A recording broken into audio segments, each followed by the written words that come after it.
What is up, everyone? Welcome back to the Fitness Stuff for Normal People podcast. I'm Tony. And I'm Mariana. And the fitness industry right now is not what it could be. It's become something built on unrealistic expectations, aesthetics, and external validation, just directing attention away from what actually matters. The bottom line is we're not just trying to provide another fitness podcast. There is enough of those, but completely change the fitness industry for the better by giving you the knowledge and tools so you have the confidence in applying the best possible training and nutrition into your own life. Where today we got to sit down with Ethan Suplee, who you might know from his roles in Hollywood, like Remember the Titans, Boy Meets World, Wolf on Wall Street, or his global podcast, American Glutton. But what you might not know him for is having one of the most insane physical and psychological transformations I think we've ever seen. I don't want to speak for you, right? But that we've ever seen. Definitely. I agree. It's insane. Ethan weighed 550 pounds at his absolute heaviest, and at the time was addicted to heroin, pills, alcohol, you name it. But since then has lost and kept off over 250 pounds, looks absolutely jacked, and has been sober for decades. He's one of those rare human beings who pushes the limits in almost every aspect of life, and we had a tremendous conversation with him today that I think you'll gain a lot from. But before we do that, y'all know the easiest way to make us smile. You can just give this a 5-star review on Apple, Spotify, whatever you're listening to. And if you're on Spotify, you can even hit that follow button. So every single Monday when we come out with a new episode, it pops right up. And if you want more after each episode, you can join us on Fitness Stuff Premium for just $5 a month, where you get bonus episodes every single Friday where we answer your own questions. You also get access to full training programs like our high frequency full body program, our ultimate push-pull leg program, and our newest program that is on mobility training. And more coming soon. You also get other sick perks like weekly Legion supplement giveaways, exclusive discounts for companies like Oura Ring, Examine Plus, and so much more. The sign up is in the show notes below. And a quick shout out to our sponsor from day one, Legion Athletics. If you need to stock up on your protein powder, pre-workout, I just dropped a few protein bar recipes recently, actually. So if you're trying to make some protein bars with some really good protein powder, head over there. They have a bunch of new flavors. You tried their chocolate hazelnut? That's their newest one. Oh, I got a weakness. But that'd be so good in a smoothie. Ooh. I have the hazelnut is so much better than, not to crap on the chocolate flavor. It's very popular, but the hazelnut it has a little something extra. I love hazelnut. Okay, well, we love them for countless reasons. 100% of their supplements are backed by a scientific review board. They're third-party tested, and they have a no questions asked money-back guarantee, which is great when you're investing in a product like a good, high-quality protein powder. So you can use the link in our show notes below or type in FSPOD at checkout for 20% off your first order or double points on every order after that. Enjoy our conversation with Ethan Suplee. Because here's what Mariana actually showed it to me this morning, because I think this would be even a good place to start officially on the conversation side of things, is you were posting a teaser of a new documentary you were involved in, right? Called, is it Healthy Lies? This morning is what you were. Yeah. Okay. Can you say, what is that about? Because that really caught my attention. I think that was a couple of people, who went down the rabbit hole of health, as I've done also, where for me it was I want to lose weight, and then I lived in Los Angeles, so every other person would tell me exactly how to lose weight, whether it was cutting out lectins, or a girl once brought me a jar of camel fat and said that I needed to be cooking with camel fat, literally camel fat from the hump of a camel, because it was a better fat, it was a healthier fat. I think it's just about the documentaries about all the bullshit that's in the fitness industry. Okay, so you were just being interviewed for it. I mean, what was the newest health documentary that just came out where they tracked the twins on Netflix? Yeah. Which another then one it's just anti-meat at the end of it. It's just weird studies that suggest that eating meat is the problem with obesity. It's like I think that's the third anti-meat Netflix documentary they've come out with, right? With What the Health, Game Changers. It's been a whirlwind. But I think to give our audience a little bit of a background of more who you are, this might be an impossible question to answer.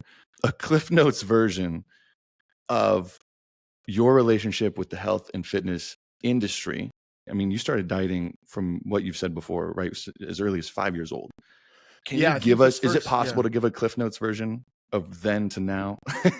I think so. I was raised in Los Angeles, and I was put on the first restrictive diet I was put on. I was 5, and then from throughout my adolescence, I was put on basically every diet that came out. I mean, my mother would read Adele Davis books, and there's actually some good information, I think, in Adele Davis books, but then it would branch off to like really, really crazy stuff where like anything white is off limits for no real reason. And it would be like literally down to white cabbage and white onions are bad for you. And if you just don't eat these things, you'll be fine. Blood type diets and everything else, Atkins. And I steadily gained weight. None of these things was the miraculous cure that I think my parents were looking for. And then I got addicted to drugs, had a few years doing drugs, finally got sober in 2001. And about a year later, I like woke up one day and realized I need to lose weight. I was very, very heavy at the time. And so I started dieting, and my own experience. So now this is not things being imposed on me. This is me searching out for answers on my own. And then I just fell back into this cycle of like, what's going to work, and tried a bunch of different things and lost weight with many of them, and then typically gained the weight back. My instinct usually was, well, if I lost weight with it, it worked. So why not just do that again? So I'd lose 100 pounds and then I'd gain 120 pounds back and go, well, that diet worked because it produced 100 pounds of weight loss. And I would just go and return to that diet. And that was the cycle I was on for many, many years. That has been my relationship with this kind of nutrition and health industry. Okay. Yeah. So seeing it, a lot of people see it like that, right? Like almost like a goal to, not a goal through. As far as the goal of the diet is not to lose 100 pounds, it's to lose 100 pounds and keep off the 100 pounds. But I think that that's something that, there's certainly cognitive dissonance happening within me, or there was, because I expected that when I lost the weight, I would be a different person. I thought of it as an acute problem. So I need to lose 100 pounds. I needed to lose 300 pounds, really was how much I needed to lose. But I wasn't even thinking of it in terms of numbers. The number was so big and that it wasn't like, I'm going to lose 300 pounds and I'll be a different person. I just knew that, or I believed that if I got to a normal person's weight, I would by default be a normal person. And so there was no plan for keep it off. Keep it off was like, yeah, well, normal people keep the weight off. Once I'm a normal person, I will keep the weight off. It wasn't thought through thoroughly in those terms, but I think that was the premise that I was operating from. I think a lot of people struggle with that. What's the one that finally did it? What worked for, like, what's the last? So I did keto a number of times, and I got to a point on keto the last time in like 2017 or 18 where I lost some weight and then I just stalled. I was not losing weight and I was being perfect. And so I started doing a version of keto where I was just hungry all the time. I would go like, well, I just now need to be hungry, because I really believed at that point that carbs were the root source of my obesity. So I went down to 2 cups of broccoli per day, and I wasn't even eating cheese because of the amount of trace carbohydrates in cheese. And maybe it's not even trace, but you could get a couple grams of carbohydrates in dairy. So dairy was out. It was literally just olive oil, meat, and vegetables. And meat, I wouldn't touch a chicken breast, too low in fat, chicken thighs, ribeye steaks, broccoli. But I was going into each meal knowing if I'm not hungry at the end of this meal, I'm not going to lose weight. And I started losing weight again. And then I just was like so hungry and losing weight that I was like, this is insane. Why not just count calories if I'm going to be hungry? And so I started reading books. I read Layne Norton's book. I read Mike Israetel's book. And I watched Mike's TED Talk where he like kind of threatened. I felt like he was threatening me to eat carbs in his TED Talk. And I was like, well, I'm going to try this. And I And I think I did gain weight the first couple of days when I reintroduced carbs, and I just like bit the bullet, wrote it out, and started losing weight again, and started losing it steadily. The thing that I think really was miraculous for me was the idea of maintenance periods, because I never was thinking long term. And so when I would take a break and actually actively work to maintain my weight, I didn't know what that meant. I'd never, ever done that. The end of a diet was always just a lessened period of dieting. You know what I mean? Like Yeah. there was a diet that I did a few rounds of called HCG. Do you know this diet? Yes. You're Is that the eating like, shot? yeah, you Is it a get a shot shot, you take and it's 500 calories a day or something like that? 500 calories a day. If you're 300 pounds, you're eating 500 calories a day. If you're 150 pounds and you want to lose weight, you're eating 500 pounds a day. And you get this shot, and it's administered by a doctor, and the weight flies off. I mean, it flies off. And then when you come out of it, there's like a quote unquote maintenance, but it's just like a graduated version of the diet. And then you do that for another 30 days, and then you're kind of done. Then there's no more, like, we're not discussing it anymore. You're cured. Yeah. I would gain that weight back so fast, man. Every time I've heard about that, is it? I don't know if it's something like that though, the HCG, and everyone's like, this shot is a miracle. I'm like, are you sure it's not the fact that you're eating 500 calories a day? You're starving. No, the hunger after, I can't, once your kind of brain decides, like when it's done, I can't even imagine the hunger you feel once it kind of like it snaps, because you can only do that for so long. But Tony and I have talked about this a lot with, I mean, diet culture in general and diets in general. There's no, what do we do after this? What do we do when this is done? Because that doesn't make money. That doesn't bring people back into this perpetual cycle of going to the extremes to lose weight and then stopping, gaining it back, trying something else. Because at the end of the day, yes, the diet's going to work. I mean, if you're in that, whatever is going to get you into that calorie deficit, any diet can definitely work. And it's so counterintuitive, the idea of, well, what do we do when we're done? Yeah. I think many of us, speaking for myself, I really did expect some click to happen. I expected to be a different person when I lost weight. I never became, there's nothing, I would say my relationship with food today is better. I've maintained my weight for 5 years now, and and my relationship with food is easier. I don't have to measure everything I eat, which I did for a long time. I'm not just living the way I was. I'm existing in a completely different way every single day than I did for the majority of my life. And like, in order to maintain this, that's what I have to do forever. The diet is like really inconsequential, to be honest with you. It's like the tiniest little component in all of this. It's the rest of my life that's like a lot to take in and go like, this is a forever deal. This is not. And I've heard people who are like super duper keto activists who are like, yeah, you just don't eat carbs for the rest of your life. Dude, I tried.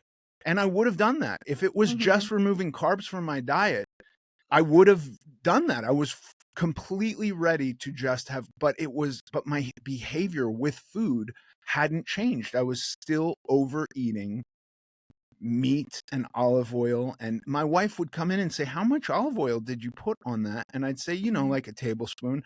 And she'd actually get me to measure a tablespoon. And I'd put like a quarter cup or a half a cup. Like my idea of measurements were non-existent. Yeah. I'm really interested on your experience with identity then, with that shift that happened for you, because I mean, not even, and we can draw parallels because I'm super interested in your experience with addiction and then losing a tremendous amount of weight. How is your understanding of the self or who you are, your identity, evolved? And now do you see yourself or your identity as something that's constant or something that's constantly transforming with your physical state, with your mental state? Yeah, I don't think that who I am is fixed or static.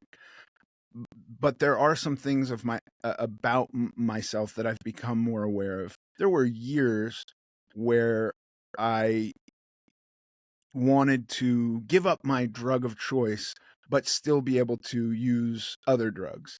And that was not workable for me. And so the thing that finally was a click was recognizing that I'm not going to fix my relationship with this stuff. I'm going to have to just be abstinent from this stuff. And that was, and then I've been, my life got better. I went into and battled with food for 15 years with the same kind of premise. And it's more complicated because like you cannot be abstinent from food. So at least Yeah. there, when I'm rationalizing that, I'm not insane. I'm not like the guy who's like, I need to be sober, but I got to smoke weed every day. Mm. Where I go like, okay, no judgment, but that would not work for me. So with food, I'm going like, well, I'll just be abstinent from carbohydrates, or I'll be abstinent from McDonald's, or I'll be abstinent. I'm picking these things, or lectins are the big problem. I'll be abstinent from lectins. And I'm still struggling with the rest of my behavior. I really had to put it into the same perspective that I deal with drugs and alcohol with. But then it's more complicated because I have to eat. I can't, it'd be very difficult for somebody to say, like, in order for you to survive, you have to do like 1/4 line of cocaine every day. Mm-hmm. But any more is going to be really troublesome, and any less you die, Mm-hmm. and Yeah. that would not work. I would probably be dead. And so food is more complex, but my behaviors with food were very, very similar to my behaviors with drugs and alcohol. And so when I started to think about them in that way, I was able to build up some guardrails and actively work on my behaviors and my habits and my compulsions in a way that it became more obvious where my trouble was. I sometimes think about it like driving a car. A lot of that for me is automatic. I'm not thinking, about every single movement I'm making. I've created these structures within my ability to drive a car. And so I'm on autopilot. That's the way I was eating. I was on autopilot. Yeah. So I had to like go back and relearn. It would be one thing if I said, like, every time my boss is mean to me at work, I go home and binge eat. That's very obvious, right? And I can pinpoint that kind of big emotional swing. Or like, I got a huge job, I got a promotion, and I'm celebrating with food. Those kind of emotional swings were very obvious. It was harder for me to like dig down into the day to day, the mundane day to day, and my behavior and actions with food, and like really try to break it apart and go like, why am I doing that every day? Why am I eating to the point of euphoria every night before I go to bed? There was a point where I would consume so much food I would get like almost high from it. So that kind of thing became out. That is not in the cards for me. So today I don't generally eat pizza. I will say I've probably had pizza once in the last year. This is like a very rare food, but I don't like to say anything is 100% off limits like I do with drugs and alcohol, simply because I am still having a relationship with food. So occasionally I will have foods that are very rare for me, but my behavior with that food, I cannot do it alone. Like how I would used to, want to be by myself in a room eating to the point of nausea, basically. So that's out. I don't eat by myself compulsively, and I don't eat to the point of being overly full. So if I go out to a restaurant with my wife, for the most part, I'm going to try to get something without sauce, something not fried, some vegetables, not the fattiest cut of meat if I'm having meat. And if I'm having fish, it won't be fried, it'll be steamed or something like that. And then every now and again, I let my hair down and I get something with sauce on it, but I'm not also eating the bread and also getting hors d'oeuvres and also eating dessert. I'm just having that thing. Yeah. Yeah. It I almost find sounds. Oh, sorry. No, you're good. I find almost the binge eating, the overeating, that lack of control to be something that's so misunderstood and it's not talked about enough. So I always appreciate when everyone talks about it, because who has experienced it, because there's a lot of shame around it. But there's also, you have to think about your triggers and what sets you off. And there is a large part of you that has to accept that this is not going to be a large part of my life, and it's not going to be something I could just be normal around. Pizza might just not be something I can be normal around, Right. because I have decades of habitual behaviors and responses to this food. And that's not something you just undo, but understanding the behavior, understanding when it happens. I mean, a lot more work goes into it, but that's where you see so there's so much oversimplification of food behaviors. Oh, you just need to stop overeating. You just need to not eat too much. You can't just eat to the point of extreme fullness. Okay, but how do I do that when I've been Right. doing it forever? And Yeah. that's It's really tricky to, my wife will quite often have wine with dinner, and there are many nights where she doesn't finish a glass of wine. And there's part of me that is going crazy because I don't understand. First of all, I don't understand one glass of wine. That doesn't make Mhm. sense to me. That seems irrational. And I certainly don't understand leaving some in the glass. I can't process that as logical, or I'm compelled to get the first glass of wine down as quickly as possible. And this is very fancy. I was never old enough to be like a fancy snobby wine drinker, but like any kind of alcoholic drink, I'm like, get it in as quick as possible. There was that meme with the black and blue or white and gold dress where some people saw it one way and other. My children were furious with me because of whatever colors I said I saw. Mhm. But I think that that's very useful in explaining that we are perceiving the world differently. And Mhm. that's based on our experience and maybe genetics and our upbringing. And like, the way the world works for me, food is very dangerous, and drugs and alcohol are very dangerous. That's not going to be true for everyone. So it sounds like, I mean, we talk about, I think we use the analogy of like inner versus outer game. If you look at like the game like golf or like baseball, Mike Matthews, who introduced it to us, but where the outer game is the workouts, the diets, the supplements, all the outside exterior things going on. And we talk about all the time how much almost more important the inner game is, like the mental state and how much energy you give to that. Would you agree with us on that stance where, I mean, if you could just take 100%, what percent of your energy did it take to give to that inner game versus outer game for it to finally make the switch and work? Yeah, I think they complement each other. I don't know if I could say today, certainly I'm my routine, my outer game is on point.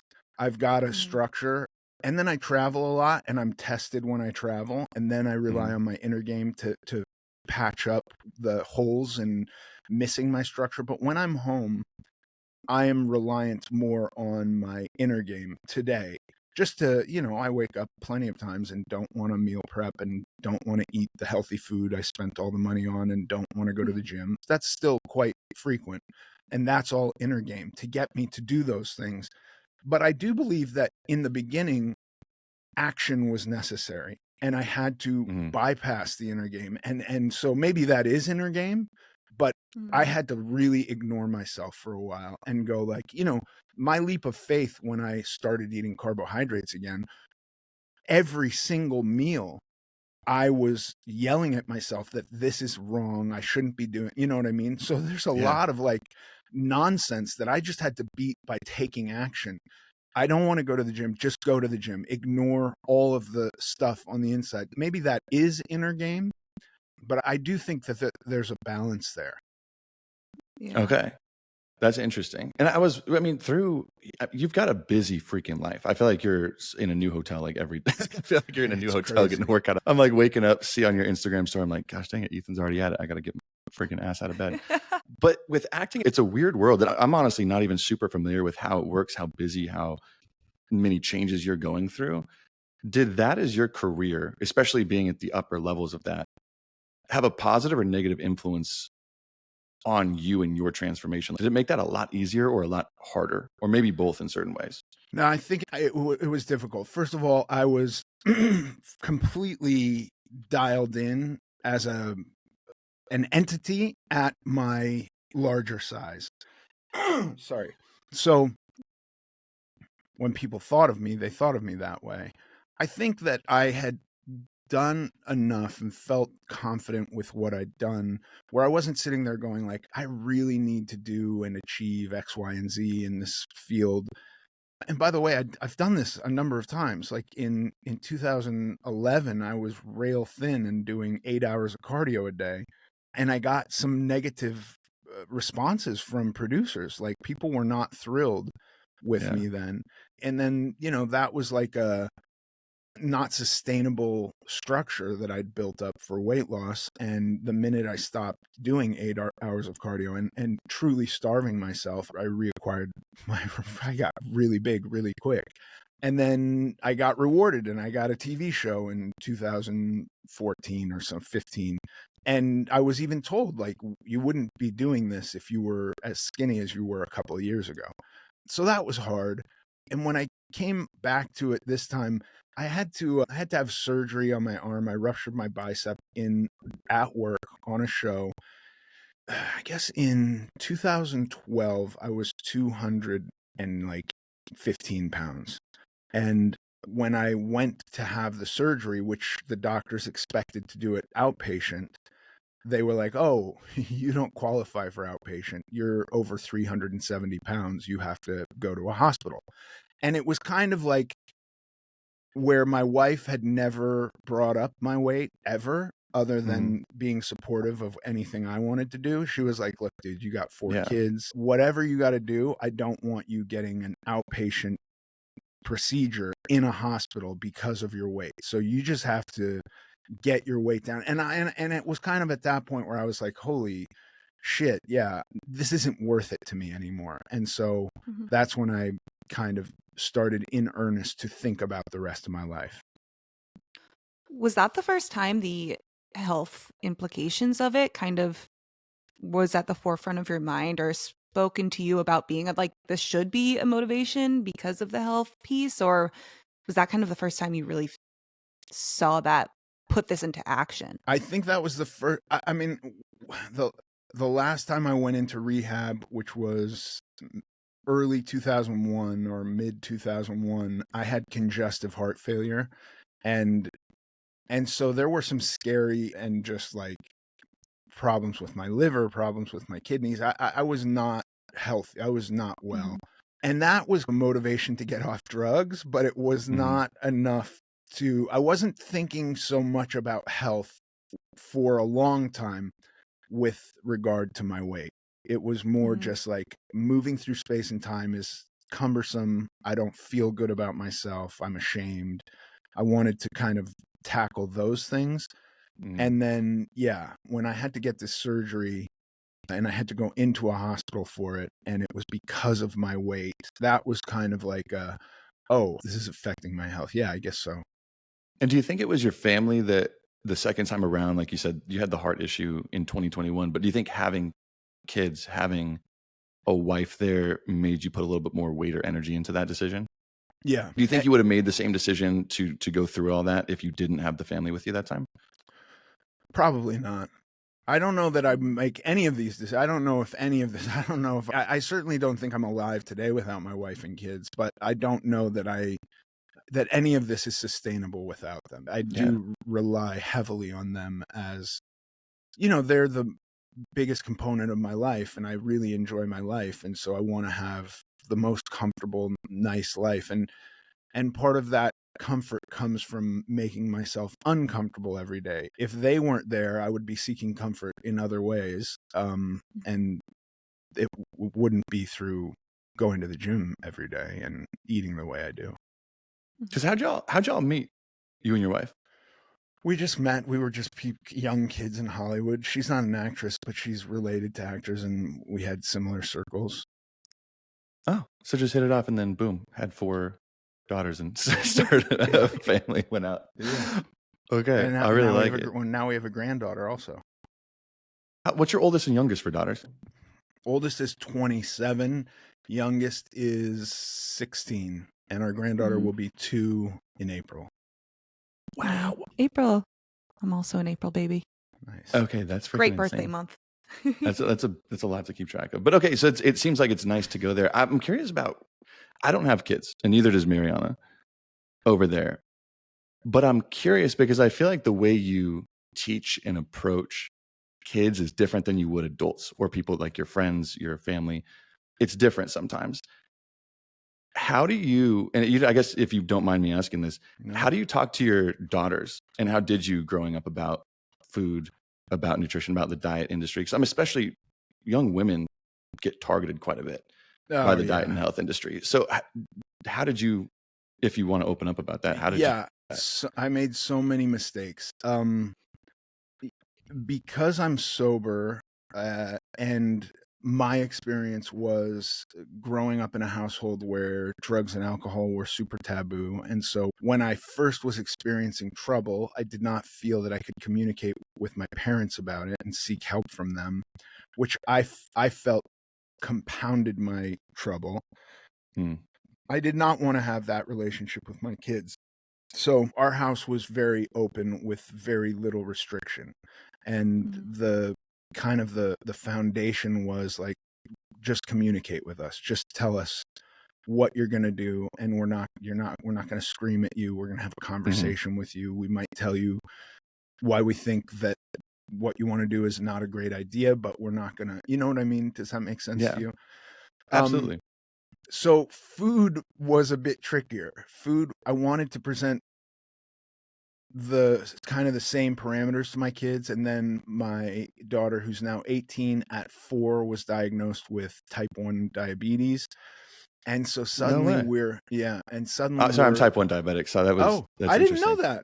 That's Yeah, I'm amazing. type 1. It was late. It was when I was 19 years old. So just 4 years old, she got diagnosed. 4 years old, and Wow. coming from a place where like I am not going to restrict your food or throw up boundaries for you. Not that I'm going to like take them and let them eat candy for breakfast. I wanted to have healthy food in the house, but Yeah. like I also didn't want to create anything I perceived that had like complications due to my parents, which I don't put any of this on them. I do believe that this was in me regardless. But I don't know that being put on a diet at 5 was helpful, So that Yeah. was kind of my thing where I was like, I'm not going to do that to my kids. And then this kid gets diabetes, and suddenly we're like counting carbohydrates, and like, the regulation comes in, and that was troublesome. And then there were other things where like I told them from a very young age that McDonald's was poison. I really wish I hadn't done that. My kid, we finally, I remember once we were on a ski trip, and I don't ski, and the little girls were very little, and my wife said, you got to take them for lunch while me and the big girls ski. And so we went into the whatever, it's a chalet, and there was just a crazy line. So I got in the car and drove them down the hill, and nothing was open or everything was crowded, but then there was a McDonald's, and I pull into the McDonald's, and I swear to God, the little girls start crying saying, you're going to poison us. And I was like, I wasn't, it wasn't quite that literal, but then I didn't take them to McDonald's. And finally, I think the kid with diabetes, we had an argument a few years ago about who had better fries, In-N-Out or McDonald's. And then I discovered that she'd never eaten McDonald's fries. And so we went and shared a small bag of McDonald's fries, and she admitted that they were in fact better than In-N-Out. But I don't think it's probably easy to have a parent who is on a diet for your whole life, So I'm sure a lot of my bad behavior bled into them, and I'm kind of constantly apologizing for that today. But it seems like at least you got to the point where you were at least able to give them the freedom to choose and to decide on their own, right? Like ability to think on their own. And they might mess up and screw things up, but at least it seems like you were giving them the ability to do that, because that's how you learn. That's really the only way you can learn, right? Not by someone just telling you. Yeah, I think so. I do get messages from my 18-year-old almost every day asking me if she should just be carnivore or eating I don't even know what colostrum, or Is this that the new girl, thing? I think that's the new thing, and she wants to only, and I'm just like, eat stuff with one word ingredients and you'll be fine. You know what I mean? We don't have to get into the weeds about who picked the apple. Yeah. That, and I mean, Sometimes. Oh, sorry. Go for it. They're okay with social media too. I mean, she's 18. You're fed. So I'm sure you've probably had moments where you thought about if I was going through what I went through with food and diet and also drugs, with the influence of the media, with everyone feeding me something different that I have to buy Oh or my start or God. do. I mean, I even think about that sometimes now. I feel like I passed it a little bit and I'm going to be 27, but Yeah. it just the influence gets harder and harder to avoid for these younger kids and especially younger girls when you have all these influencers trying to sell stuff. And it's really hard to feel that sense of self and decision making when you're constantly being told what to do by someone else. And it almost becomes subconscious to wonder, well, is this good? Is this bad? Is this what everyone else is doing?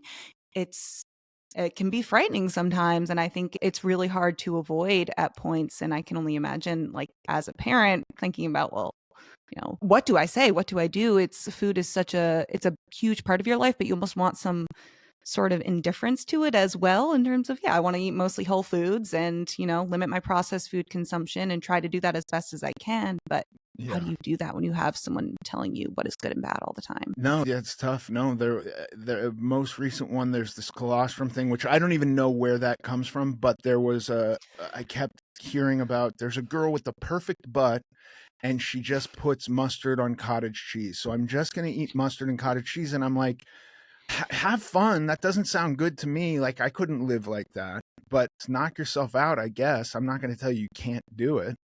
Yeah. That's how every diet story starts. The girl with the perfect butt told me to. Yeah. Okay, so I'm curious because it seems like you've realized that your relationship with control is different than others, like the concept of just control. So I'm curious, it seems like it's changed a little bit, but in the context of your transformation, let's say physical transformation, and actually drugs, if you want to go into that as well, how do you now perceive the idea of control? Like, is the idea of something like the things in life that are in your control versus completely up to chance, has that changed at all?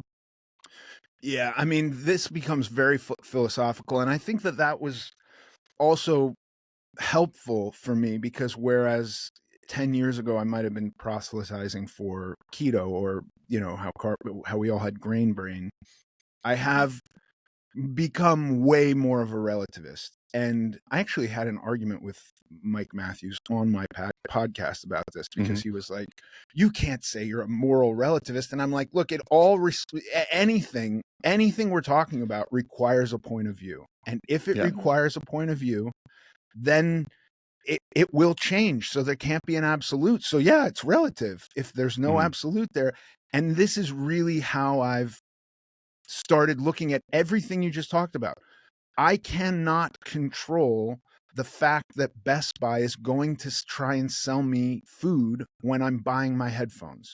That is not something I can do anything about, and nor do I care to. But what I can control is I know they're going to do that. And so when I walk in, if it requires me having a conversation with myself and maybe, like, God forbid, buying my headphones online to avoid that, there are ways that I can control being the effect of those external forces. But it really does, I hate the movement that's like you're fat as a choice or you made yourself fat. You made every decision to make yourself fat. I don't agree with that at all.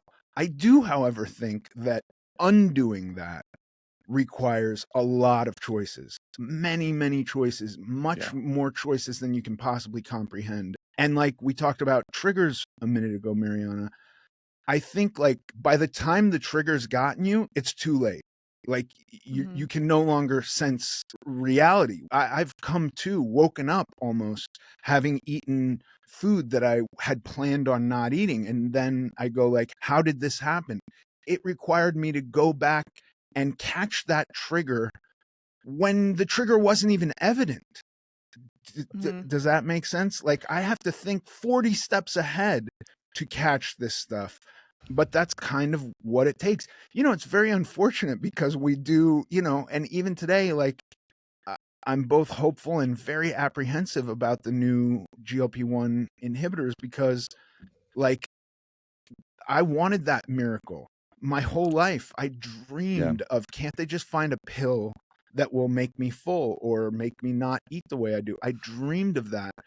And now I think that if I'd found it 15 years ago, I would have cycled on and off of it. I would have probably been year over year about the same weight, but I would have been destroying lean tissue and my body fat percentage would have gone up. And that's scary for people who are going to have interactions with it like that, people who are not going to be on it really long term.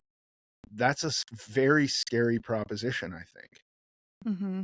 Yeah. And we have had a whole episode talking about this before too. I mean, it's really tough when you have a solution that doesn't address any underlying behaviors. Right. Because you even talked about this. What led me to get here? You have to really dig deep and understand that. You learn a lot about yourself and you realize you got to make these lifestyle changes. Like for this to really happen, like a lot has to change and a lot of work has to go into it. So there's this part of, well, in our society, in the US, we're not going to also give you this pill and give you the proper advice and instruction on nutrition, lifestyle changes, and how to address that, because that's not going to keep you on the pill. That's not going to make it easier.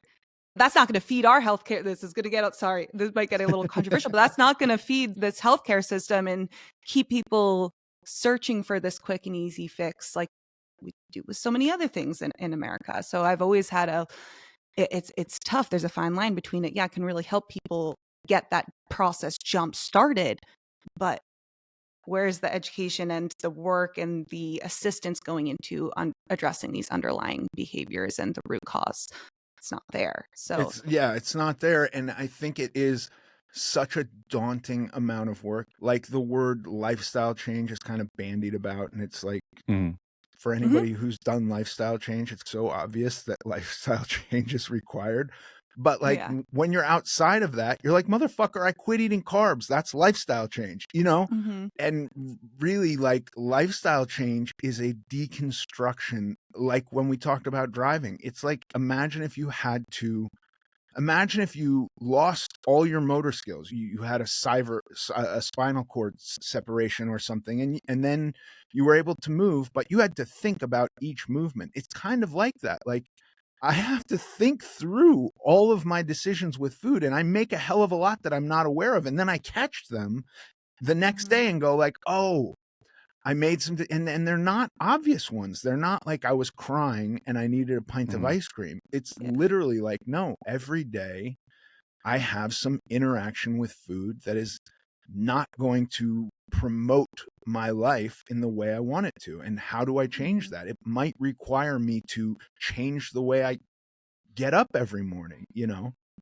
Yeah, the micro behaviors really influence your eating decisions. And when you were saying recently, I really resonated with when you were talking about how sometimes you would make these food choices, you would eat so much, and it's almost like you wake up from it.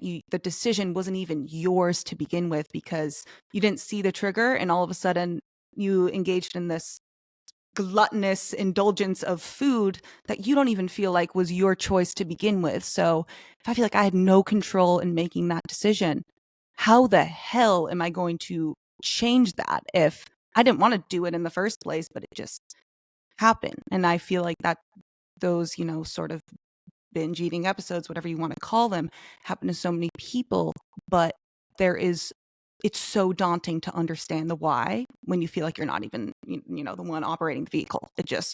You got there and you don't know how. So no, we're going through life for the most part on autopilot. I think that a lot of this isn't cognitive, like I'm not thinking through a lot of this stuff, and that's more than anything. I think what I've done is tried to slow down and actually actively make decisions. That's the biggest piece that we got. We did an episode that Mariana led a while back on just the science of binge eating. I think that was one of the biggest takeaways because you really don't realize how much is behind that until you start digging on it. And some of the biggest takeaways were just getting you to put yourself in a position where you can choose what you're doing. And you can still make the wrong choice, the right choice, whatever, but at least you're making the choice. And that takes just thinking through it is a big help. Just like whether you're going to do it or not, like I want to order 4 pizzas right now. I want to eat all of them. If I think through that enough times, if I go over what, like all the minutia that will be involved, I can stop myself before I do it. But if I just have the thought and act on it, I'm in trouble. Yeah, yeah. And I've always said, because what I specialized a lot in was like gut health and binge eating in my master's, and it is that piece between the thought, like the idea coming to fruition and engaging in the action. That time frame, prolonging that as much as possible is where you can see the most change, because it is so quick. But that's one of the hardest things to do, because human nature over time, if you're continuously acting on this urge, like almost without any intentional thought going into it, you're just acting once you have this feeling or this urge to do something. That is so hard to do because it's habitual, and you have these neural pathways that have formed so strongly in your brain to make this behavior habitual, and now you have to undo it. It's a constant fight with yourself for a long time, and it's never going to be something that you don't have to think about ever. Like this is, you have to accept that. And something that's been helpful for me, it's very hard to do, and I never thought of it in those terms of like actually getting more time. But one of the things, but I think that's probably what I was doing accidentally. One of the things that I do is the minute that thought occurs to me, I get up, I go for a walk, I do some push-ups, I do some squats, I do anything. I do housework that my wife asked me to do that I've been putting off. And being active and breaks it up for me in a way that I feel that I get more control over. Because if I just sit and allow that idea to cycle in my head, I'm far more likely to act on it. Yep. Yeah.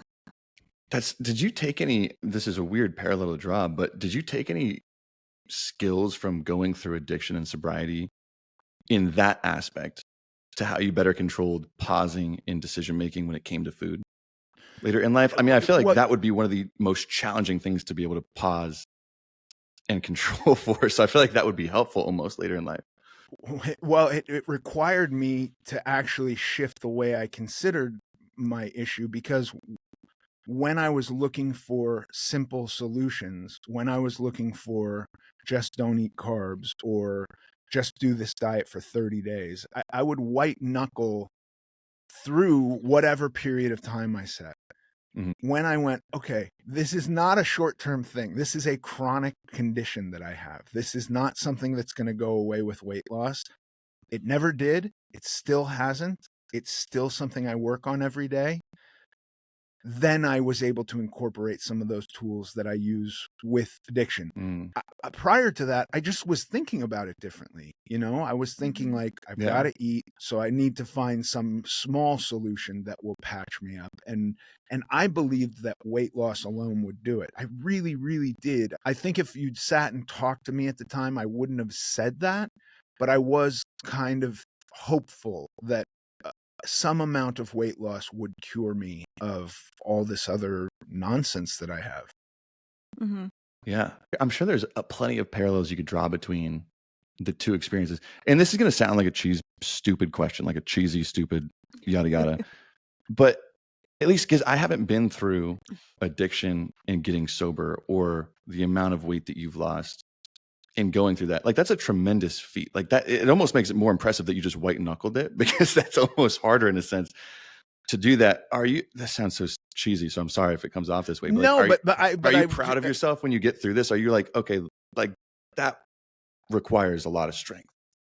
Can you give yourself that grace? Listen, when I would do, one of the many diets I did was called the first personal diet. I don't know if it was 500 calories a day, but it was something ridiculously low. And so, yeah, you do something like that for 30 days, you lose 30 pounds. I'm fucking patting myself on the back for sure.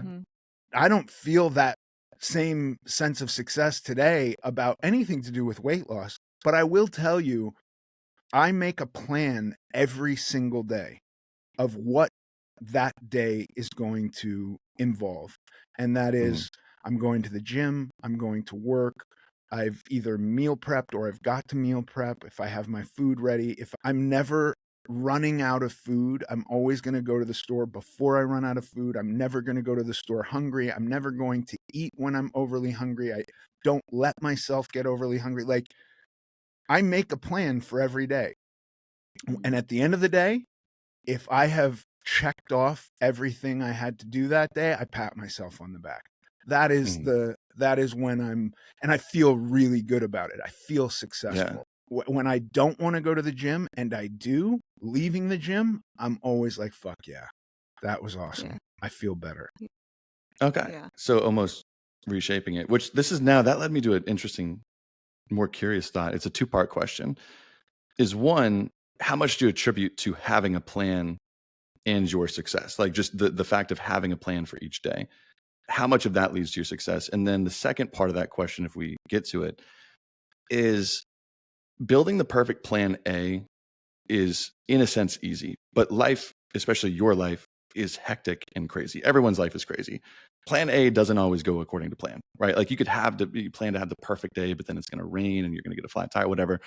What have you done in a sense as a plan B, or have you put a plan B in place for when plan A doesn't go wrong?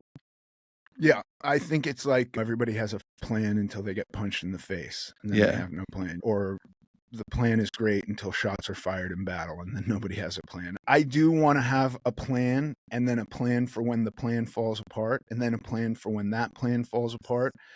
And even still, I will find myself in situations where, like, Crap, didn't plan for this. Yeah, it just didn't work. None of the plans worked. And the thing that I don't do anymore is allow those days to accumulate. Those days do not accumulate. I am back on my plan. I can tell you that, like, I'm counting calories on Christmas Day. I'm not. Yeah. And the 26th is always a nightmare because I wake up feeling awful and bloated and don't want to go to the gym and just want to eat leftovers. And the 26th, I am back on my plan. And to be completely fair, I didn't even do anything that bad anymore on Christmas. It isn't even the disaster. But for me, I'm perceiving it as the end of the world. You know what I mean? I might overdose on carbs and salt and see 10 pounds up on the scale. And years ago, I would have thrown in the towel. That would have been it. I'm done. And that I don't allow to happen anymore. That is part of the plan.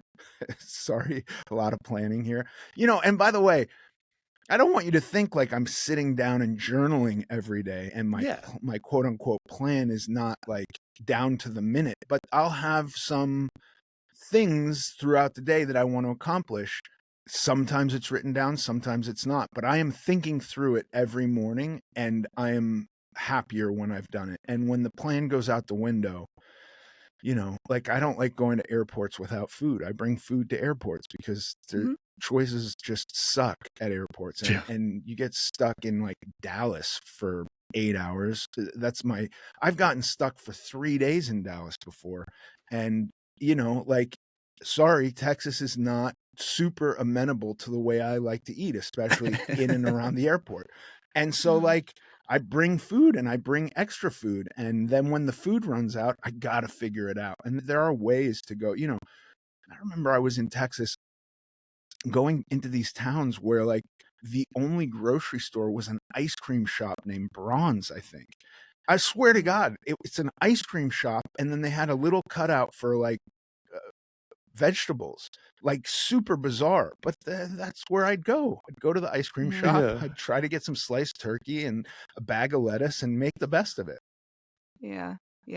And it's so interesting because I find that there is nothing wrong with being over prepared when it comes to food. And I remember me personally, I've personally really battled binge eating, bulimia, that camp of things. And hunger was something I always tried to stay on top of because I knew that if I got too hungry, the control would be less and less. And it's a slippery slope. And I used to have so much shame around always having. So if I always had a protein bar, I always had some oatmeal packets, or I always had something that I knew I could eat that was healthy and going to keep me a little bit full, hold me over, I felt embarrassed or shamed about that to do that if I was going to, a relative's place or I was traveling. why did I feel so much shame about that? That's kind of interesting. And once you fight that piece of like, no, this is my decision, and it may seem like I'm doing too much to someone else, but having that plan allows it to be consistent and feel more confident in yourself. If you engage in a behavior that is conducive to, how the way you like to eat, and that is for any nutrition goal you have, if you engage in that when you're facing something that throws you off kilter, that can be a win. And I always recommend people have a little bit more of a plan, even though it may not be what everyone else is doing. It's so helpful when you're outside of your standard environment. And sometimes you're going to get thrown off, but always having something to hold on to that's not going to make you feel like you're back 5 years ago or 10 years ago, however long it was, where you just had zero control and you're a different person. No, I totally agree. I could pull out my backpack right now, and I know for sure there's at least a meal's worth of food in shit that I normally like don't want to eat every day. Like Yeah. legendary foods, tasty protein pastries and Mm-hmm. venison sticks and like shit like that. But it's in there because it can be in there, and when I need it, it's in there. But I've never been really comfortable eating in front of people, and I've always wanted to like not be a guy carrying food around in public places. I totally empathize with what you're saying. I felt like I had won. I remember getting on a plane and opening my Tupperware and starting to eat and having no thought about any of this. And my wife was like, "What the fuck is that?" And it was salmon, rice, and kimchi. And I think it smelled awful. I didn't think twice about it. And my wife was like, "You can't do that to the plane. Like, we're in a confined space. This is horrendous." And I was like, "I got to eat." And I just ate it and didn't care, and realized like, yeah, I'm now a guy who goes through TSA with Tupperwares full of shit that like I would never be caught dead carrying around in public years ago. Yeah. No, and I think that's huge. It's like you're doing it for you, right? And Yeah. I think that there is so much good that you need to have a good support system. And I feel like when you're going through that weight loss journey and that lifestyle change, having people with you and also having people to do it for is so important. But there's also a selfishness that you need to have to feel like you're confident enough to do this for you. And, especially if you're in a lot of environments that are not going to be behaving the same way that you are and going a little bit against the grain, that element of selfishness can really, propel you forward so you do things that this is for me and I'm going to do it without, there's so many outside influences all the time. Even though it might feel a little weird and uncomfortable, I feel like that's a huge win that a lot of people don't really think about I totally or agree. afraid to do. Yeah. No, it's a great way to actually be in control too. Mm-hmm. Yeah. I feel like that takes a lot of vulnerability to get there too. And I'm not even thinking, now I'm thinking it's hard to be vulnerable sometimes to your partner or Mariana and I owning this business together, let alone the public perception that you have dealt with a little bit. Did you ever struggle with, or maybe you didn't have enough, you just didn't have enough room in your head because you had so much else going on. Did you ever struggle with balancing your just authenticity and like who you felt like you were to kind of appease how other people saw you? 100%. Yeah, man. In 2012, I just for instance, I went to see this special sports medicine doctor in Beverly Hills, Dr. Huizenga. He's a badass doctor. He was the medical doctor on The Biggest Loser. And I wanted him to tell me, I was like 240 pounds. I wanted him to tell me I only had 20 pounds to lose. And that's what I went in going, like, he's going to tell me I have 20 pounds to lose. I know that's what it is. And I go in, and first of all, he looks at me and he goes, "You got a lot, you're 240, you got a lot more than 20 pounds to lose." And so I'm bummed, puts me on a DEXA scan. I go back into his office. He looks at it. He says, "You got it. There's a mistake. You got to do it again." Second DEXA scan, back into his office. And he goes, "You're 14% body fat. You do not have to lose any weight at all. You're perfectly fine." And I left his office going, "I need to lose 20 pounds. Like, he doesn't know what he's talking about." Like, it just didn't matter what he was going to say. But later that day, I got on my bicycle, which is all I was doing at the time. And TMZ came and filmed me on my bicycle, which is always awful. And then there was a story, or some TMZ guy put on Twitter, Ethan's still fat.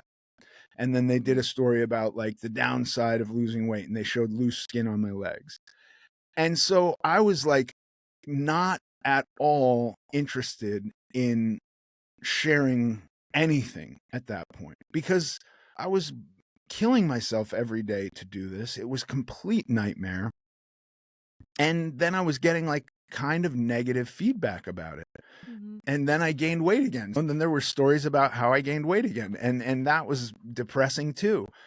When I started like figuring out maintenance phases within my diet and actually practicing, oh, this is how I'm going to have to live for the rest of my life, some version of this, and started to actually see the possibility and the potential for long-term success, I was happy to talk about it and felt very confident in going like, look, it's work. I actually see a path where this is sustainable long term because I've been doing it. It sucks. It sucks for a guy who's wanted to lose weight their whole life to get on the scale and see it not move while actively working to get it to not move. Like, it's a mind fuck. But like, you go through it enough times and you go like, I'm going to get on the scale and it shouldn't have changed, or you give yourself like a 3-pound fluctuation. And no matter what, if it's not down, I'm disappointed. I feel disappointed within myself. And talking about that's not fun. You know, I didn't want to hear that years ago. I wanted to hear like, just don't eat bread and you'll lose all the weight you need, or gluten is the problem, or lectins, or just start drinking coffee with camel hump fat in it, or whatever it is. You know, like, that's what I wanted. And that's what I think most people want. They want some little solution, but like, no little solution worked for me. And I didn't try Ozempic, but I tried damn near every other one of them. And the thing about Ozempic that scares me is like, if I just did that and didn't change any other part of my life, I don't think I'd be as happy today or as satisfied with my life as I would have been. I might have lost the weight, and that's fine. Maybe that's what people want. But then if you go off of it, what happens? You know what I mean? I want to build a structure that I'm sure footed on no matter what happens. Like, the plan for the plan for the plan for the plan is like front load protein. You know what I mean? Do a little resistance training. And by the way, I don't have to do much resistance training at all to maintain my muscle mass.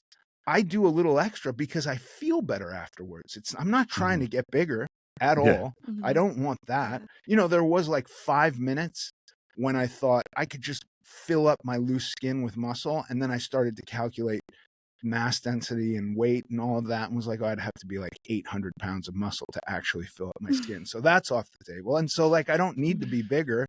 I actually feel better after I work out. And these are only for me. Like, I don't think this is like everybody has to do what I'm saying, but for me, I'm very happy with where I'm at. So many people struggle with that, though. The scale thing that you were talking about, that's one of the hardest things to get people to change their mindset on. Is no measure of progress in life is going to be linear. Like, nowhere in your career, in your relationship. It definitely not your health or your weight, especially. Like you said, that can go up and down by 10 pounds in a day by something that's really not indicative of how well you're progressing. Right. And that's one of the hardest shifts to get people to do. Mariana, I'm actually curious to see your thought too, because I've seen this a lot with female clients when it's time to shift their goal, because their goal has been to lose weight their entire lives, right? Like, the only good thing when stepping on that scale is if it goes down, to they finally get to the point where they're like, oh, it's time to actually build some muscle that could really help me, some lean mass, some strength, like get more into strength training. And they can accept that part. But then that underlying, kind of like what you were talking about earlier, that unconscious thing, just the thought of getting on the scale, and they know that maintaining or even it going up a little bit is a good thing.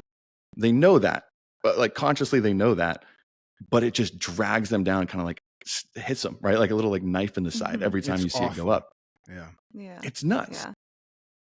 The internal stuff is absolutely nuts, which is crazy, but it just shows you how much your mental game and how much effort you put toward that, I think goes towards progress. It's nuts. Yeah. And the scale has been, and weight loss and the scale going down has been positioned as success for however long. It still is.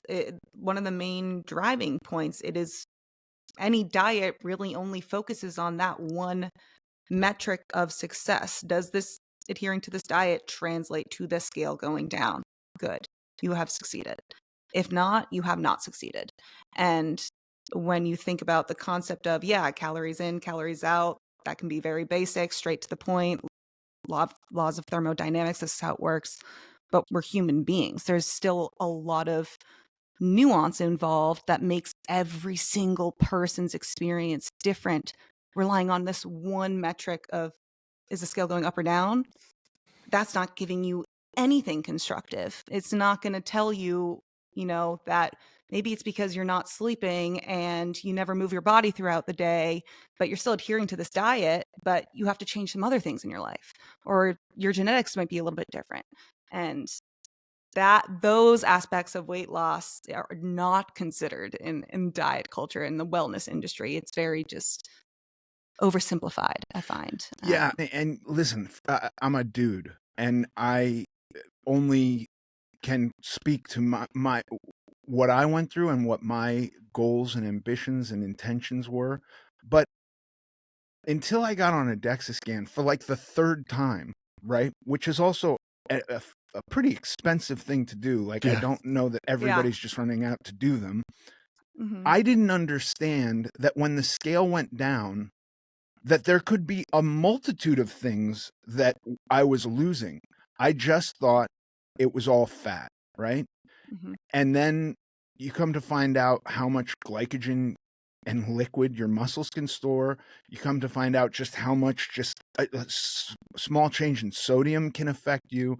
And then also the other piece for me, which was I never assumed I was losing muscle mass, ever, on all these crazy diets that I did. And now I understand for girls that might be less important, but I would make an argument with them, like if you sat down and looked at overall health, you would want to retain that lean tissue. Yeah. But I always thought if I lose 100 pounds, that's 100 pounds of fat, and never thought that 40 of it could be lean tissue. And that was the kind of dieting I was doing for years and years and years. And like dialing that in and knowing, maybe not down to the gram, but if I'm going to do a cut right now, if somebody says, I want to take a picture of you with your shirt off, and I'm like, okay, I better get lean for that, I'm going to protect that lean tissue at all costs. Yeah. Some of our most popular episodes clips are just simply differentiating the weight loss and fat loss and how they are not the same thing. But I mean, I'm really big, and I think both of us are, and that's why we started this podcast, is communication is huge. I mean, we know this in your relationship, communication is huge. In every aspect of life. People don't think it matters when it comes to your health. But that's a perfect example of that. When everyone's talking about weight loss this, weight loss that, it's not the same thing, right? People are speaking past each other. This is best for weight loss. It's communication. Like, that simple term is sometimes the most, at least Mariana, right? That's some of our more popular episodes and clips. It's like, oh, wait a second. We got to really dial it back down and start simple. And I'm almost thinking I feel like people are gravitating towards just wanting, I would say simple, but you know how you're saying, like, tell me just to not eat bread, or tell me to not eat white, or that one rule. Same thing. When you just were talking about the scale, people will do that. They just want one metric that will define if they're doing something right. Yeah. The scale. It's like, it's a great tool, like a hammer is, but you can't build a house with just a hammer, right? Like, it's good for certain uses. So it's super interesting. Well, I feel like a lot of people relate to that. Yeah, I even noticed frustration when I'm perfect, getting all my protein in, eating in a caloric deficit, doing a little cardio every day, even just because I'm like, I believe my knee is broken, and spending 3 weeks with no movement on the scale, and literally having the thought, like, I'm just not going to eat carbs tomorrow just so I see some movement there. You know what I mean? You cannot convince anybody who's done a week of keto that it's not a miracle for weight loss. Okay, fine. But like, most of that's water, dude. Yeah. Like, sorry, great. You've got a bigger movement in your week. I bet you I could lose more fat, Yeah. That's the crazy part. You can't tell, especially that's where I see a lot of issues with the quote unquote evidence-based camp on social media now is if someone just lost 50 pounds on keto and they've been struggling with their weight their entire life, and you just go look at this systematic review, this meta-analyses and these 8 Who studies cares? showing you're Yeah. wrong, they're gonna be like, I do not like that's just false to me. That's not real because I know it's real. I just did it. It's the only thing that's ever worked. You can't change someone's mind like that. And I think that's a lot of issues today is how people are trying to change their mind. It's more like an argumentative instead of an understanding, empathetic view. But that's kind of beside the point. Where I wanted to kind of get, is there stuff like that where we were just talking about the girl stepping on the scale analogy that knows going up on the scale is a good thing, but it still hurts and pulls back when it does go up? Are there other things like that that still hit you? Those subconscious, those underlying almost feelings that come out even though you know something might be right? Yeah, even though I know it's right, the scale is the most obvious one because I experience it a few times a week, and it's like I'm maintaining my weight. The scale shouldn't be moving. The scale is not moving. It's upsetting every time I get on it. I don't know if it's like Pavlov's dog who's salivating with the whistle, but I spent so long desperate to see a lower number that when the number's not lower, it's a bummer. I also was raised in Los Angeles and have these kind of instinctual reactions to what is healthy and what is unhealthy. And then I don't totally practice them either. Like we go to the grocery store and my wife is obsessively picking out only organic things. And if I go, I don't do that. Yeah. So I fall into that a little bit, but I think that just is, I remove tomato seeds because I think that pulp is disgusting. And I have people who will watch a video of me doing that going, yeah, he knows about lectins. And I'm like, that's not. And so okay, kudos to me for removing the lectins. I didn't peel the fucking tomato. It still has that. Yeah. So I think I do think culture and upbringing will play a lot into this, like a guy from Italy, you're going to have a hard time getting him to never eat pasta again. That's just going to be tough. And nor does he have to, but so to each his own. I don't know, like exactly like the scale. I can't think of anything right off the bat. I still at a new gym, and I'm in hotel gyms quite a bit. If there's one other person in there, I feel like I don't belong. And that person could be have more body fat than me, or I'm sure they're feeling some version of that too. I just quite often feel uncomfortable with myself in public places. And then every now and again at one of these gyms, somebody will come up to me and ask me a technique question. And I feel like, why would you ask me that? You know what I mean? And they're like, well, you look like you know what you're doing. And I'm like, I do. So that's kind of one of those things. Yeah, that kind of imposter syndrome. I feel like you go through this whole journey and you get to this point of, I have really succeeded in a sense and come so far on this fitness journey, whether I've put on significant amount of muscle, lost a certain amount of fat, and I kind of am going through the motions now. I know what I'm doing to a sense in the gym. You still always fall back to the person you were when you started. That it's not how often that happens. It can kind of depend on the season, but you never fully lose that person. And I feel like a lot of people who have been going to the gym and kind of doing this for a while, you still feel that sense of imposter syndrome sometimes. And it's interesting because you can come so far, but there is certain experience that you'll have that will take you right back to the day where you first started almost, even though you're not at all that person. But it took me, I had to lose 150 pounds. And then my wife bought some absurdly expensive package with a trainer without telling me, and then told me how much. And then when she was like, tomorrow you're going to the gym at whatever time it was and I was like, no way, I'm not doing that. And she was like, well, then you're throwing away $100.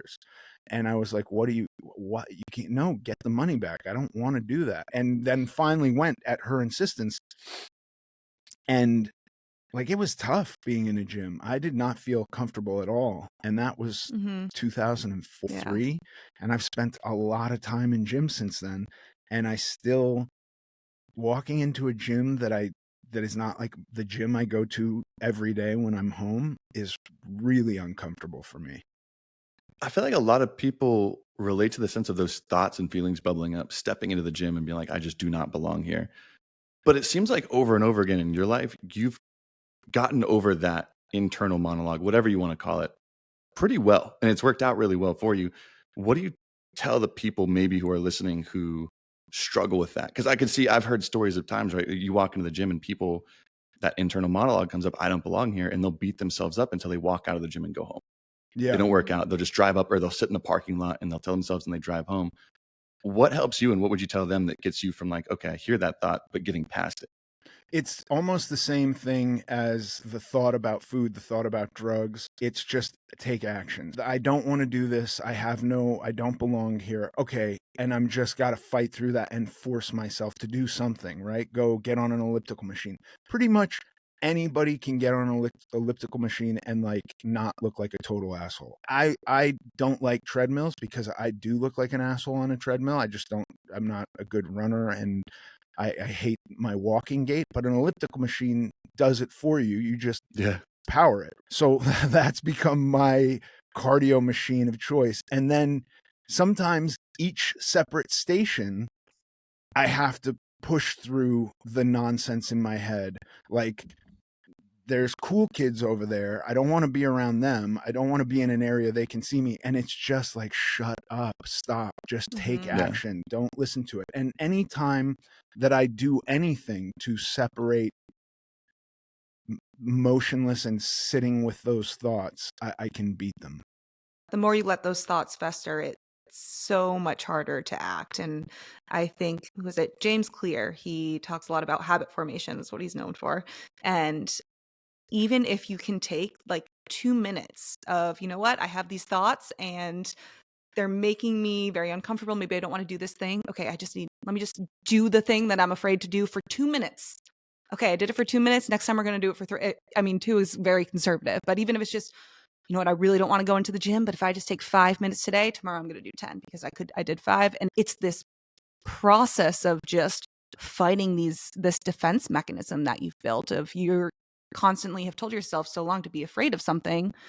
Well, you've got to prove to yourself that you're not afraid of it. And I feel like that process when it comes to, eating, going to the gym, it can be such a long process for some people.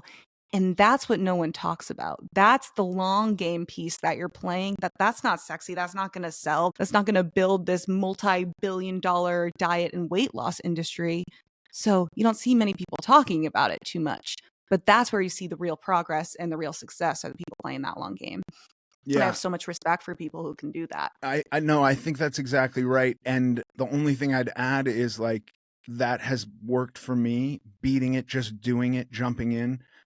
But similar to how I thought I'd be cured by losing weight, I'd hoped that like doing that a number of times, and I do go to the gym just about 6 days a week, no matter where in the world I am. I had hoped like that will go away. I will stop having those thoughts. I didn't. I don't. I show up at a new place and I'm just trying to act without thinking, and that is like, just arrive at the gym and now just do something at the gym and don't let yourself get in your own way. Yeah. Yeah. And do you think you've gotten better at the acting on it piece over time, even though the thoughts are still there? Yes. But it's been easier to do. Yeah. It is. I'm still very down on myself and it still becomes something I have to push through. But yes, similar to like maintenance, it's become easier, but it's still there. It didn't just disappear. Because the thought in your head is the fear of looking stupid, the fear of failing, the fear of something like that, right? And a lot of people, that's what they can't get over to make them do things. So I think it is comforting to hear that you just have to act. Because I think, would you say like 9 times out of 10, arbitrary number, it goes better than expected, or the thing you're afraid of doesn't actually happen. Yeah, most of the time, but sometimes it does. And I'm sure with your life experience in career, this is where I'm wondering if you could draw a parallel. A lot of people have like famous failures or times that they looked like an idiot because they tried something new. Have you ever done that, or does something pop in your head when it comes to your career where you've had to put yourself out there, trick yourself into like, you have those internal fears, you act on it, and then those fears come true, but it actually turned out better in the long run? I mean, acting is a weird thing also, because acting was appealing to me because growing up in LA, in my school, there were young actor kids who went to school with me. And Dang. the thing that I was drawn to was the fact that people seemed to see their television personas more than them. So there was like, oh, that guy is actually, nobody's actually looking at him. They're looking at their memory of him on TV. And it was like this wonderful distraction. And the idea of somebody staring at me became less painful if I thought maybe they're recognizing me, not staring at me because I'm obese, which was my childhood. Okay.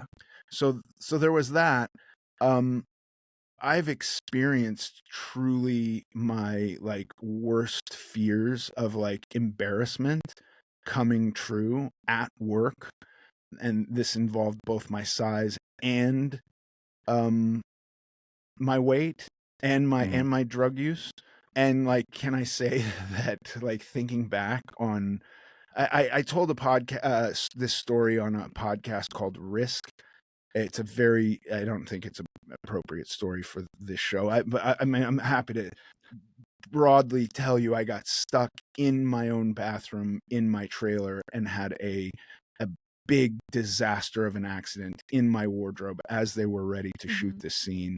And it was my size and drug use. And it was like everything I could have ever thought, like, I never want to be in that situation. I was promptly placed in that situation. And I can't say today that I'm glad that happened or anything good came from it. But like, I didn't die.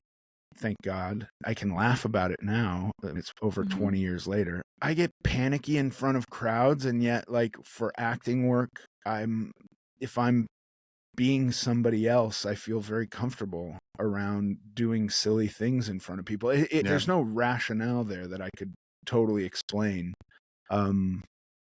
Yeah. Okay, so sometimes it's going to be embarrassing and you're going to fuck up. It's gonna, but then you get past it. You get past it. You live. You know, like something as bad as that. Yeah. My wife forced me to go to the gym. Thank God, because I really, really like going to the gym.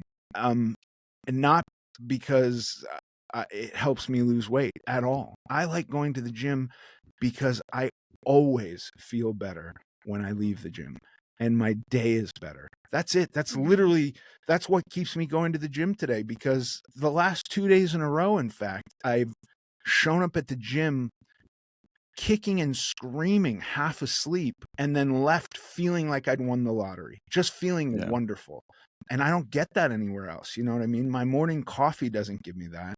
I don't do drugs. I don't drink. Like, I'm not getting that kind of sense of well-being from anywhere else. I mean, maybe if my kid calls me and tells me some great story about something that happened to her at school, or my wife has some big success at work, something like that might lift me up. But other than that, I'm getting like my dose of well-being at the gym, you know? Yeah. That is good to hear.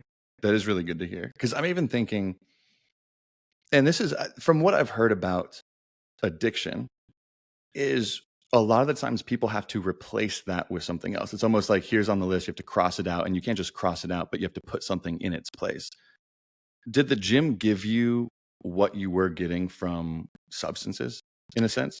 It's very weird, Tony, because I always wanted to do substances. And I would get into some, like we talked about, where you're just thinking, the thought takes over about substances every day. There was never a point where I was having any conversation about anything. And I knew that the other side of that was not communicating with my friends and family, withdrawing, potentially ending my life, feeling physically awful. Like, there were a lot of downsides, and yet I wanted to do them so bad. The gym, I've never left the gym not feeling much better than when I arrived at the gym. And yet I have to convince myself to go quite regularly. So I don't think it's quite the same. I do understand the trading of one addiction for the other. And I think that might have been what I was doing with bicycle riding. Like I became obsessed with bicycle riding and was, I went one year to the Tour de France and rode most of the stages of the Tour de France during the race. I was a maniac. And that felt compulsive. And there was certainly a period of time with weightlifting too that it felt compulsive. I would spend 2.5 hours in the gym every day. I would go work a 12-hour day and go to the gym and do 2.5 hours of weights. And like my sleep was suffering. I was having trouble. Like that felt compulsive. I think where I'm at right now, where I have been like actively trying to practice moderation with both food and with exercise and just in all aspects of my life. The gym is not being done compulsively. The gym is being done because I want to retain my lean tissue. I want the boost of whatever health benefit it gives me. And I just want to feel good. And it does make me feel good. But it's still a struggle to get in there sometimes. Yeah. That is interesting. This aspect of just being much more intentional versus extreme is almost harder, because when you're intentional about, you can always feel that intent, that you can always understand the why you're doing it, but that's not going to surpass this feeling of not wanting to go. Sometimes you just don't want to go. You'd rather do anything but go to the gym. And a compulsion is going to take that thought and be like, well, something really bad is going to happen if I don't go. And I have to do this. And I have to do it for this amount of time, or else what? It's that fear. It's that obsession. It can be so much easier to drive you than when you're intentional about something and you know your reasons why. You're not going to have these extremes pushing you to do it. You're still going to have those thoughts of like, oh, sometimes I just don't want to do this, but I have to. And that can be so much more difficult to learn how to do. I mean, as someone who is personally obsessive personality, very compulsive, it can be so much more difficult. But I think it teaches you a lot about yourself, and also being able to find, this isn't it. This isn't the only thing for me. It's part of my life. It's good, but it's not the end all be all. It's not. Yeah. No, I think that's exactly right. And the compulsion, I go onto autopilot and there isn't time for anything else. And that's the most important thing. And there's not a lot of thought, or the thought is obsessive. The thought is, I didn't hit biceps 3 times this week. I need to start my mesocycle over or something like that. You know what I mean? And when it's just like, no, I go to the gym because I feel better at the end of it. And that's what it is. And that's what it's about. And if I miss a day, that's okay. Like, I didn't blow all my progress because I missed a day. I can go tomorrow. Or if I can't go tomorrow, I can go the day after that, I really appreciate people who are really intellectual or intelligent in areas that I am not in life. My girlfriend, for example, is one of the most creative people in the world. My brain is very charts and graphs and oriented like that. And she has a lot of color and sees things in ways I can't. I think it's super interesting when you hear stories about actors, actresses who really get deep into a role, that really can empathize and put themselves in the place of the role. I think that's the coolest thing in the world when you see someone do it well. So I'm curious if through all of your life experience, everything you've been through, if that's influenced how you interpret roles that you're playing now, and if you've been able to connect with the characters or the storylines in a better or deeper way. Do you think in everything you've gone through, it's helped you with your craft? I think so. It gives me a deeper well of empathy to relate to certain aspects of certain things that characters might have. But again, I don't know, because all I have to go on is my perspective, and that's all I've ever had. So I don't know if it's changed. I do know that I have changed the way I think about things a lot. I constantly trying to understand the world in different ways or in newer ways.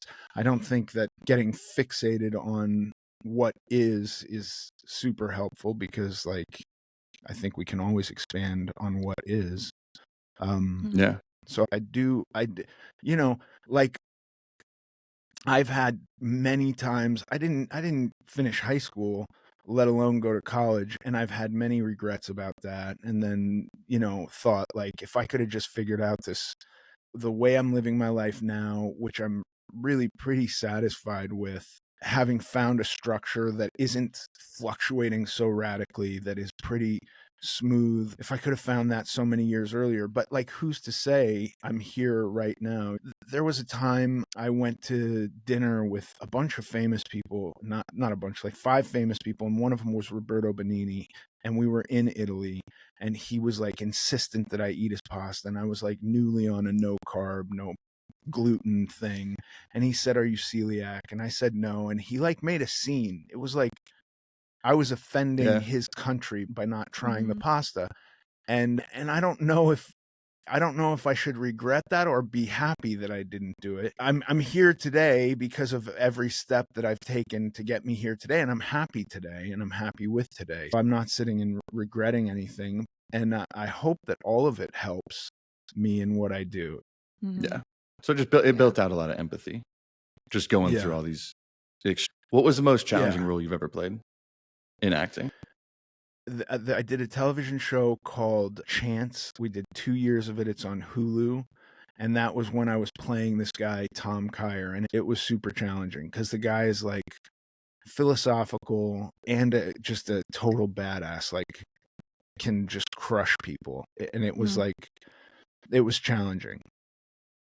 That's weird because that's how I feel like I see you, is kind of like, obviously like really dives into philosophy, but also could probably crush people. So why was it hard for you? Is it because you didn't see yourself like that? Because it's funny hearing that, because I'm like, I feel like you just wouldn't have to change who you are and just step right into No, it. But was that why it was hard, or what? I think it was hard. I was kind of so accustomed to putting on, the thing that I've done more than anything is play like a dumb fat guy. And that Mhm. is such an easy kind of mask for me to wear.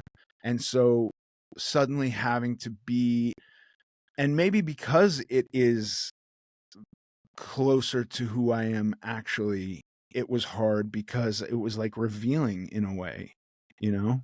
Yeah. Yeah. Oh, that's Stepping out of this interesting.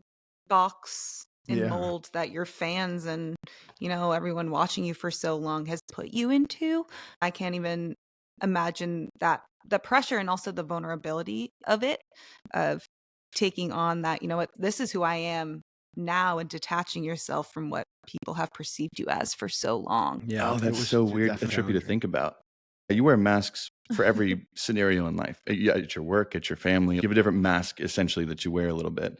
So you wore that mask, it seems like, for so long, playing that one character. So even though it was probably, this role was closer to who you are, it was so freaking different than the mask that you wear in your career for your whole freaking life. That's So interesting. it's the most different, it's the most radically different thing I've ever done, for sure. Did you like doing it afterwards? I loved it. Yeah, it was awesome. We did it for 2 years, and I think it's my favorite job I've ever had. Was it rewarding too? Like kind of a little, almost like, again, cheeseballs, but like self-affirming a little bit. Like, oh, I played this role of who I thought I was, but this kind of confirmed it. I think it's the best I've ever been. It's just unfortunate that nobody saw the show. Like, it was just such Mhm. a critical failure, But like, Yeah. that's out of my control. Yeah. Mhm. Okay, but most rewarding, you'd say, that you've gone through. Who cares if anybody Yeah, else saw for it? sure. It was most Yeah, rewarding for you. That's totally. cool. That's so For cool. me, yeah. Mhm. It's my favorite job Mhm. by far. Chance on Hulu. If you have Hulu, give it a watch. I do. I literally wrote this down in my note. I don't know if you can see me typing down here to look it up afterwards, because I'm familiar with a lot of things. I feel like you've also been in so many things where I'm familiar with a large body of your work, but then I'll just see you in something else. I'm like, holy, how the fuck did you get over here? Yeah. It's all over the Yeah. freaking place. So I wrote that down to actually check out afterwards. Okay. Awesome. Do we want to go into any other areas, or do you feel like, Mariana, Ethan, do you have anything else you want to kind of go into? Or are you feeling pretty? Totally up to you. I feel good. I feel good. I think this is a great conversation. Really got to know you more. And I think our audience is also going to gain just so much from that, because your story is so real and honest and raw. And I feel like it can be relatable for so many people who don't have an outlet to talk about it anywhere, or anyone to talk about it with. I think if you could let our audience know where they can find you, if there's anything else that you could offer or they could get more of from you. Yeah, I do a podcast called American Glutton. I've had Tony on. He was wonderful. I would love to have you on, Mariana. Yeah, and I'm on Twitter, but I never interact with Twitter because it's kind of a dark place and people seem much more friendly on Instagram. So that's where you can find me.